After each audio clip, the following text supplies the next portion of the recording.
Mesdames, Messieurs, parlons de toute autre chose à présent, toujours dans l'actualité de ce mardi. En fait de société, lutte contre le grand banditisme, la criminalité et le trafic des médicaments illicites. De bons points pour le groupement de gendarmerie territoriale du Mungo et la compagnie du Mungo Nord. Ces hommes en tenue viennent de mettre en déroute un gang de malfrats qui était précisément en possession d'une cargaison de médicaments impropres à la consommation et un stock important de chanvre indien. Jean-Germain Yenna, Château-Valoën.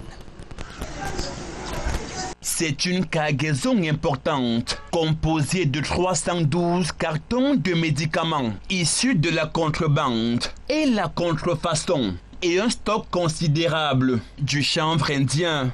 Donc nous avons ici le cannabis que nous avons repéré. Ça c'est lorsqu'ils conditionnent ça pour la vente. Ils conditionnent ça sur cette forme-là. C'est le même cannabis qui est à l'intérieur. Bon, ici, on a ce qu'on appelle le caillou. Cette drogue aussi. Comme ça, ils vendent à 2000. On chauffe ça sur la cuillère. Si vous faites ça, vous avez peut-être 2 jours sans vous. Avec cette quantité. Donc ça, c'est une autre forme de drogue. On appelle ça la taille.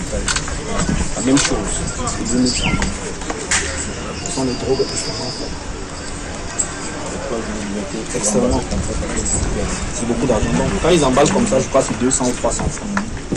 Le bulletin présenté ce mardi 22 novembre 2022 au préfet du Mungo ainsi qu'au substitut du procureur près du tribunal de première instance de Nkonsamba ont été saisis au domicile des présumés malfrats déjà déférés au parquet puis placés à la prison centrale de Nkonsamba.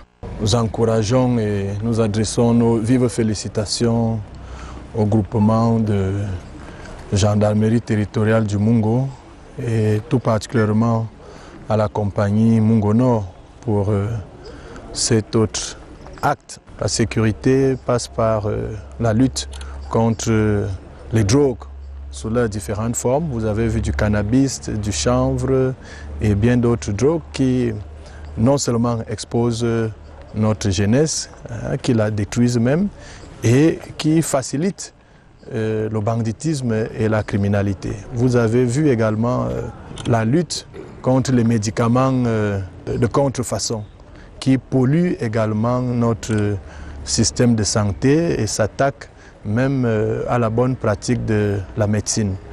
Un autre coup de filet des éléments de la gendarmerie nationale qui s'inscrit dans le cadre de la lutte contre le grand banditisme, la criminalité et le trafic des médicaments illicites.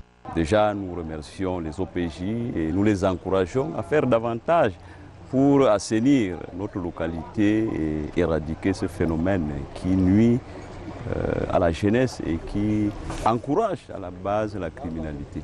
Et c'est loin des populations que ce stock de médicaments impropres à la consommation et les drogues ont été incinérés sous le regard vigilant des autorités de la ville de Nkonsamba.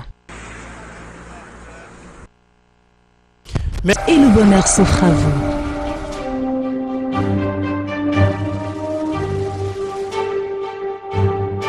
LTM, la télévision du monde